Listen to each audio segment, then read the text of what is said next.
Hello, this is Jennifer Parrish, Superintendent of Poquoson City Public Schools. I want to share with you the budget update that I did for our school board in January. Please know this budget is based on the budget that our former governor provided everyone in December before he left office. Clearly, the budget development process is very fluid as the General Assembly now does its work. Just a reminder about the budget process that we follow. At board meetings from January through March, we will be discussing budget and any updates that may occur as a result of the work of the General Assembly or work within the school division. On January 12th, we did distribute our letters of intent so we get a sense of who may be leaving next year and what positions we may need to replace. On January 30th, we'll hold our budget public forum so anybody in the community can come and provide information or feedback as we begin the budget development process. On March 20th, I will present my budget to the school board. By March 30th, we need to have that budget approved so we can forward it to City Council for local funding. Just a reminder to everyone about what we had to do with our budget from fiscal year 10 through fiscal year 18, which is our current school year. We had to make approximately $5 million worth of programmatic and personnel reductions to offset the loss of state revenue, which included increases in VRS and other cost increases to the school division. Throughout this time, the City of Poquoson provided our school division with approximately $1.59 million in additional funding. This funding enabled us to save teaching positions and also in some of those years provide a small compensation increase for our employees. During that time period, we did cut 54.5 positions. It is very important to note that we cut 11 teaching positions beyond the enrollment loss. The reason this is so important is because now that we are seeing some enrollment increase, we need to bring back positions into our budget, which will make it very challenging for us, as you'll see later in this presentation.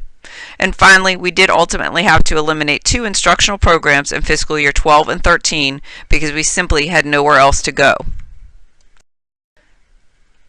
Just a little update on state funding. I think it's important to note that based on the 2017 JLARC study, and that's the organization that does studies for the General Assembly, it was determined that we rank 38th in state per pupil funding and 29th in teacher salary averages, while our per capita personal income for our state was ranked 11th.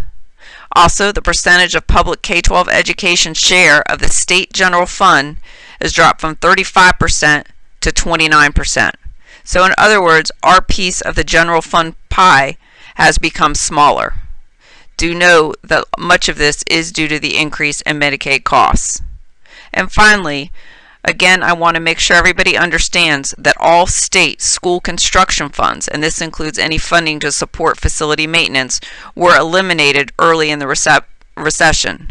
This means as we look at the middle school project that we will tackle in the coming years, that funding for the project will rely solidly and solely on funding from our locality. I always speak about enrollment projections, but the story this year is a little different from past years. From 2006 to 2016, we lost 522 students. However, from September 30th of 2016 to September 30th of 2017, we actually finally saw an increase, and we increased by 59 students. Please know this does include students enrolled in preschool.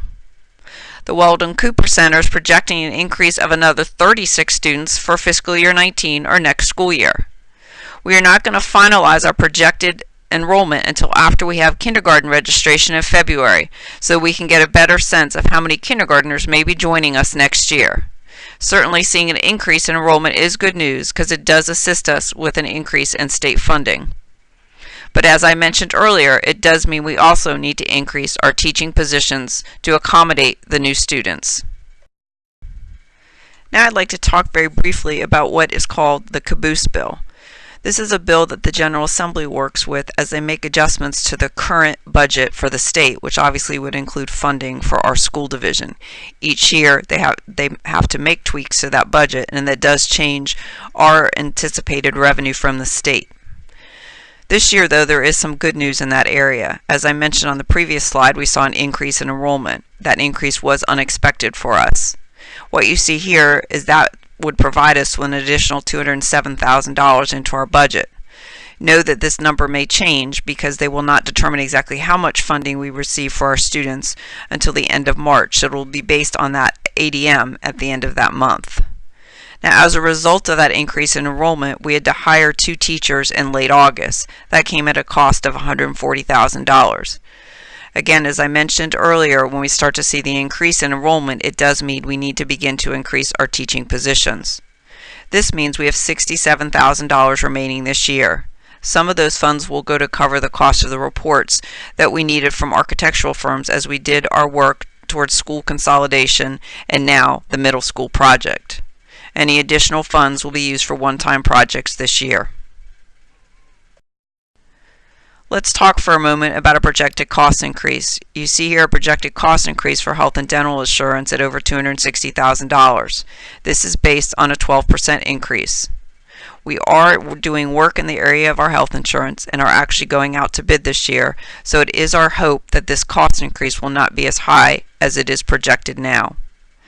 You do see that due to the decrease in VRS rate, we actually are seeing a decrease in cost. You see that in the next 2 lines of $74,000 and then $3,500. We're anticipating a cost increase for New Horizons of $20,440. This is in part to an increase in special education student access to the programs. And finally, as is always the case, we see an increase in costs in contracts and utilities. That is over $38,000. So at this time, our total projected cost increase comes to $242,220.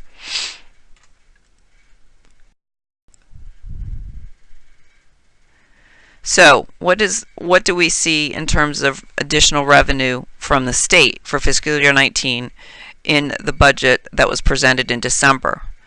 Well, you see here an enrollment increase.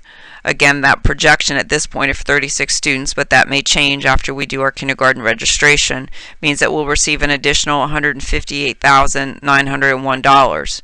Please know that we've wrapped up into this amount that $67,000 that we are using for one-time expenses this year, because those students and the funding with them will be moved into the next fiscal year. This is a rebenchmarking year. Every 2 years at the beginning of the biennium budget, the state does what is known as rebenchmarking. What they're determining is what additional funding need to be provided to support their funding of the standards of quality. What's important to note here is that the rebenchmarking done this year is based on the funding from the state after all the cuts and reductions in funding that were made over the last 9 years.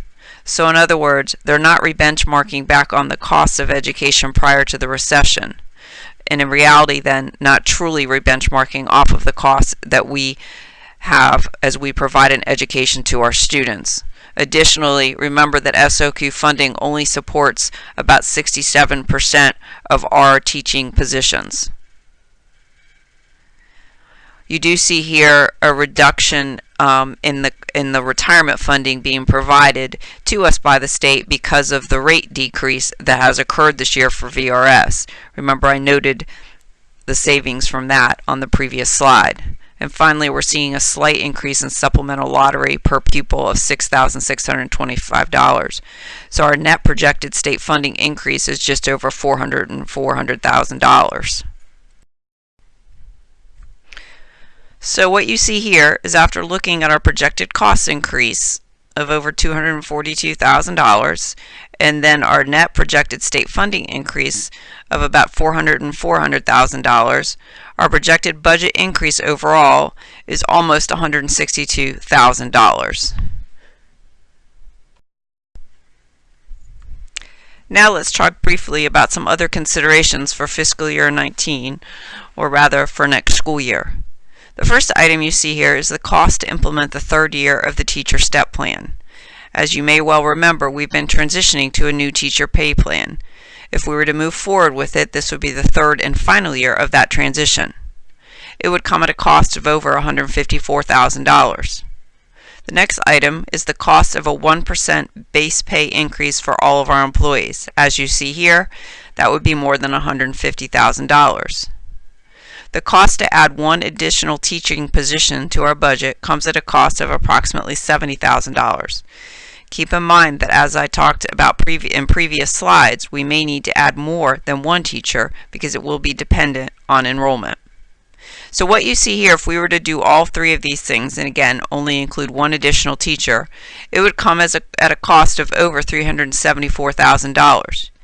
You may remember from the slide before that we only have an increase of $161,000 of state funding.